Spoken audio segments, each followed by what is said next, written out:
అందరికీ నమస్కారం అమ్మా. నేను ఇక్కడ వాసనగర్ ఉన్న సచివాలయం సెక్రటరీగా పనిచేస్తున్నాను.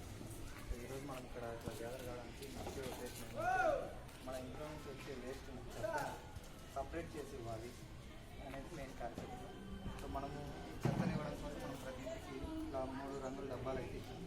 సో ఒక్కొక్క ఎందుకు ఇలా కలర్స్లో ఇచ్చామంటే ఒక్కొక్క కలర్కి ఒక్కొక్క ఇంపార్టెన్స్. సో మనం బ్లూ కలర్ డబ్బాని ఎందుకు వాడతామంటే మన ఇంట్లో వచ్చే చెత్త అంతా దీంట్లోనే వస్తుంది.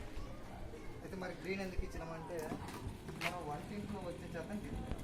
సో వంటింట్లో అంటే తడి చెత్త ఉల్లిపాయ స్వభావం, సో అలాంటి తడి చెత్త అంతా తీసుకోవాలి. మామూలుగా వచ్చే చెత్త అంతా కూడా పొడి చెత్త అంతా కూడా తీసుకోవాలి. అంటే బ్లూ కలర్ డబ్బా వచ్చేసి పొడి చెత్త, గ్రీన్ కలర్ డబ్బా వచ్చేసి తడి చెత్త. ఇప్పుడు మళ్ళీ ఒకసారి మనం ఎందుకు దీని గురించి డిస్కస్ చేస్తున్నామంటే రీసెంట్గా MGT అనే కోర్టు, నేషనల్ గ్రీన్ ట్రిబ్యునల్ అనే కోర్టు రాష్ట్ర ప్రభుత్వాలకు పెనాల్టీ వేస్తాయి ఇలాంటివి మనము వాడనందుకు. సో మనము ఇంటి దగ్గరనే చెత్తను సపరేట్ చేయకుండా అంతా కలిపేసేసి పొల్యూషన్ జరగడానికి మనమే కారకులు. మనము హరితని పాటించడం లేదు, గ్రీనరీని పాటించడం లేదు అని MGT కోర్టులో మన రాష్ట్ర ప్రభుత్వాలకు ఫైన్ వేస్తాం. సో రీసెంట్గా తెలంగాణకు 3,000 కోట్ల దాకా ఫైన్ వేసింది, కర్ణాటకకు 2,500 కోట్ల దాకా ఫైన్ వేసింది. సో మన ఏపీ ప్రభుత్వానికి అలాంటి ఫైన్ల నుంచి పడకుండా మనం ఉద్దేశంతో మనం అందరం దీన్ని మరొకసారి అవగాహన కోసం ఈ కార్యక్రమం మనం నిర్వహించుకుంటాం. మీరు చేయాల్సిన ముఖ్య ఉద్దేశం ఏంటంటే, ముఖ్య పని ఏంటంటే రోజు మన ఇంట్లో చెత్త అయితే వస్తూ ఉంటుంది. ఒక పుష్కాట్ అతన్ని దొరుకుంటూ వస్తూ ఉంటారు, అతనికి మనమే చెత్త ఇస్తాం. కాబట్టి ఇచ్చేటప్పుడు ముఖ్యంగా మాకు ఈ గ్రీన్ డబ్బాలో వంటింట్లో వచ్చేది మాత్రం ఖచ్చితంగా ఇవ్వాలి.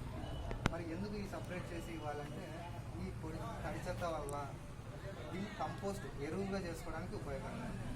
సో మనం ఎట్లా ఇళ్ళలో చేయలేము, అదే సపరేట్ చేసి ఇవ్వగలిగితే అన్ని ఇళ్ళ నుంచి వచ్చిన ఈ తడి చెత్తను తీసుకుంటే కంపోస్ట్ ఎరువు చేసుకోవచ్చు.